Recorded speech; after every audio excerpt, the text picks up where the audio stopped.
ақш мені биліктен тайдырғысы келіп отыр. Украина президенті Владимир Зеленский өзіне қайта қысым жасалып жатқанын айтты. Ал ақш мемлекеттік хатшысы Марко Рубио елдің қатысы жоқ екенін айтып ақталуға тырысты.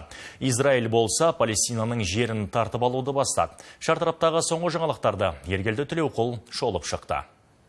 Соғысқа душар болып халқымыз үйлерінде тоңып жатқанда қайдағы сайлау? Владимир Зеленский қайтадан ашуын жеткізді. Оның айтуынша келіссөз қарқыны қатты болмағандықтан ақш Украинадағы билікті ауыстырғысы келіп отыр. Президенттің айтуынша соғыс тоқтаған соң 2 ай өтпей сайлау өтеді.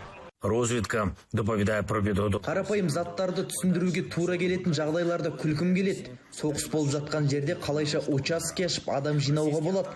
Мен де біздің парламентте заңнан асып кете алмаймыз. Халықтың 90% дәл қазір сайлау өткізуді құптамайды да.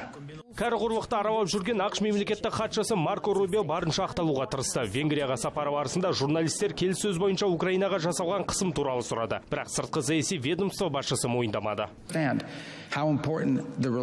ақш ешкімді ештеңеге мәжбүрлемейді. Әсіресе Украинаны алып қашпа әңгімелер көп болатын түсінеміз. Бірақ Украинадағы билік трансформациясы бізге қызық емес. Ал соғысты тоқтату туралы келіссөзде белсенді позиция ұстанатынымыз рас. Алайда президент Зеленскийге келісімге қол қою үшін қысым көрсетті деген әңгіме бүкіл ақшқа жала жапқанмен бірдей. Израиль билігі Палестина жерін басып алу әрекетін бастады. Үкімет жергілікті тұрғындардың жерін күштеп израильдіктерге сату туралы шешім шығарды.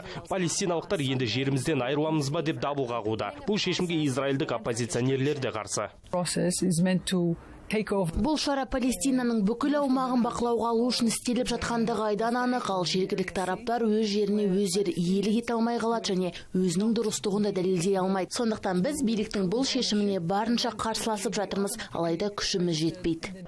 Израиль Йордан өзенінің батыс жағалауы ғана емес, бейбітшілік орнады деген Газа секторына да озбырлығын тоқтата қоймады. Халықаралық келісімдер жасалғанына қарамастан Хан Юнис қаласына шабуыл жасап, 11 адамның өмірін қиды. Жергілікті жұрт олардың лаңкестерге тұрмақ Хамас ұйымына да қатысы болмағанын айтуда. Ергел Тілеуқұл, Астана Таймс.